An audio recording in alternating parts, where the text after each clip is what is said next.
I'm Sonia, a personal brand and style coach. My journey began in the corporate world and through lived experiences has led me where I am today. I've walked in those uncomfortable shoes, faced the same challenges and questioned my path to professional success while simultaneously navigating my personal style journey and the challenges that each decade brings. I wholeheartedly believe in the fusion of personal brand and style strategy. My mission here is to provide you with practical, actionable strategies and lived experiences to help you unlock your next level of success through the power of personal brand and style. Let's get started. Welcome to another episode of the Style and Strategy podcast. Firstly, I really just want to thank so many of you for tuning in every week and listening into the interviews, or where it comes to me providing some advice around my advice and insights, I would say, around your personal brand and style. We actually hit the top 100 in the careers Apple Podcast this week. So super proud of that, but that wouldn't have been the case without, all of you really just tuning in every week, as well as all the amazing guests that I've had on. And I just really wanted to say thank you. And I really do hope that you continue to enjoy what I'm bringing to you. So today's episode is actually something close to my heart because I have been going through a little bit of an evolution personally. And as part of that, what I've noticed is it's my own personal brand and my own style has started to navigate through this transition. So I have been starting to work from home a little bit more than I had in the past. So many of you know that I run both group programs and I do a lot of one-on-ones as well, but a lot of that has been done virtually over Zoom, which has been amazing and absolutely incredible, working with so many different women from all over the world and in across Australia as well. And obviously doing that has meant that, surprise, surprise, my wardrobe has started to shift a little bit. So I've always been a big supporter of, smart casual dressing, and especially after COVID. And then when I was working in an office environment, the office environment had sort of changed in that front. So I very much lent into that smart casual dressing, although I do really enjoy getting dressed up as well, as I know many of you do too. But what I've noticed, and I think many of you potentially struggle with this as well, is once you start working from home more and more, that you automatically start to go, oh, well, there's these thoughts going, well, I'm not going to really see anyone today, or I'm not going to be doing much except for the exercise, or I haven't managed to fit in exercise today, so I might just stay in that athleisure wear all day. So subsequently, if I have to get a chance to go out again, I, will be in the right gear to go and take that walk or whatever that might be. So I myself have noticed that too. So that's sort of one thing that's happening. And the second thing is really looking at my own brand and the business brand and looking at evolving that too. But more about that as we head into 2025.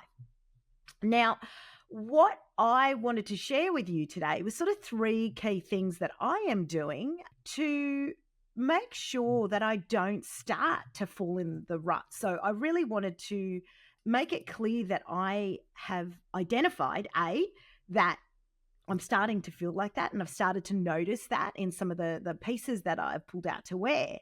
But so stage one is actually identifying it and saying, oh, hang on, something's going on here. Two is so capturing or identifying that thought. Two is actually then going, okay, I know that's going on. So what does that actually mean?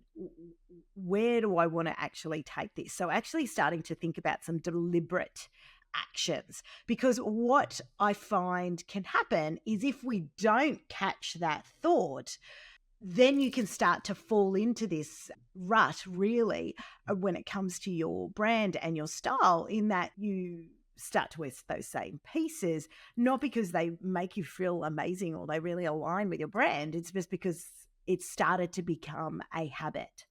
And so what I've started to do is go, okay, I need to take a step back because I've identified that and really sit down and rethink about, well, what does my lifestyle look like now? What do I need to consider around that? Like, what do I need? Functionality, comfort. I still want to look elevated, things like that. What is it? And what have I got in my wardrobe that will still align to those functions? But then most importantly, where do I want to go? What does it need to look like going forward? And why is it that some of those pieces that I'm defaulting to not feeling like they work for me anymore? And that's really just a couple of the key things that are going through my mind.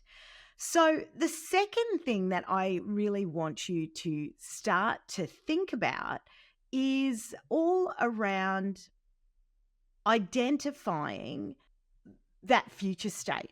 So I don't want it to be a default piece. So I just touched on it slightly before, but I really want you to sit down and go, well, what does that need to look like? And put pen to paper if you're a person who likes to write things, versus if you're someone who's a bit more visual, is starting to have a look and go, well, what does that future state look like for you?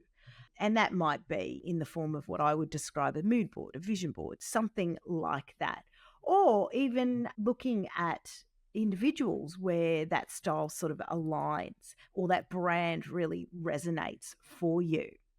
And the reason why I say that is because you want to be really clear on your direction, because there's no point just going, this isn't working for me and I really want to go and, refresh here or elevate, and then go, I'm just going to go out shopping and see what inspires me out there. The reason why I say that is because you're going to walk out in there and you're actually not going to have a strategy, or you're not going to have a focus in the way that you are shopping or looking at things. Yes, you can get inspired, but what can happen is that, similar to that theory of the shiny silver toy, is you'll get inspired, but you'll get flashes from a whole lot of different areas. And then sometimes that's when you can come out of the shops feeling a little bit overwhelmed, or you've ended up buying pieces that you think is going to solve that problem. But in the end, it's coming back and you're finding, I'm still reverting back to where I was because your strategy wasn't clear. So I really want you to be clear around that. And so that's what I'm spending a little bit more time doing now as I've ventured into this sort of new space for me. What does that look like? And then most importantly, as sort of stage 3 for me is, well, how do I then look about dialing these pieces up and dialing these pieces down, or this concept that I call the ladder of elevation? And that becomes really important because I want return on investment, right? You don't want pieces sitting in your wardrobe that are just there for one-time things, because you're not going to get maximum value. Yes, you're always going to have those special sort of event pieces or things like that. But if that's making up 80% of your wardrobe, then you're always going to feel like, oh, I've got all these nice pieces, but I really don't have anything to wear. And that's a pretty common theme that I see there. So coming back to this transition that I'm going through, they're really the 3 key areas that I'm going to start to focus on as I start to tilt where I'm going. So there still will be a real focus on that smart, casual dressing and style, trying to get that maximum value from what I'm wearing. But, overall, making sure that it's aligning to that future direction that I am starting to head in and really fitting in with your lifestyle. So I think I've given you 4 now, so that's a bit of a bonus.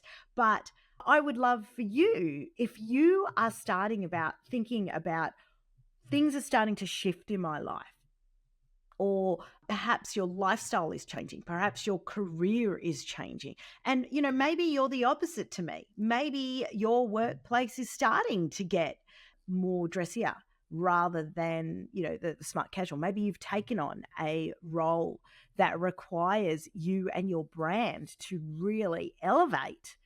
And that requires, similar to those 4 strategies that I talked about, it does require you to sit down and go, well, am I dressing for that person who is in that role, or that person who is, want to be seen in a particular light?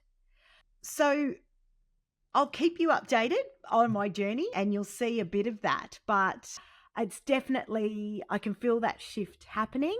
And I really just wanted to share with you that it's absolutely normal. We all go through these. And even myself as a personal brand strategist and style expert, for me, it's just about identifying those shifts. And I want you to start to recognize that too, because that sometimes is one of the reasons why we feel a little bit circular when it comes to our style, because something's starting, to change, or we're aspiring to something different. And then it's really about taking a step back and taking stock to be able to move forward again. Anyway, so I hope that you've enjoyed that little insight as to what's happening behind the scenes.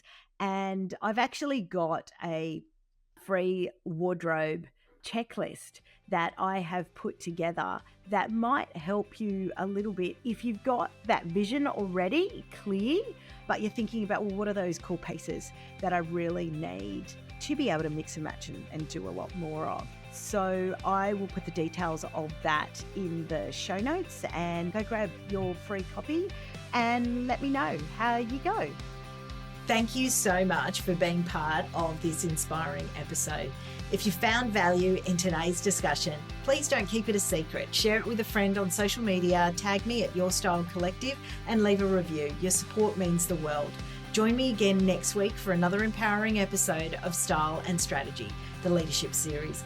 Thanks so much for tuning in. And remember, you're already taking that first step towards your transformation journey. See you next time.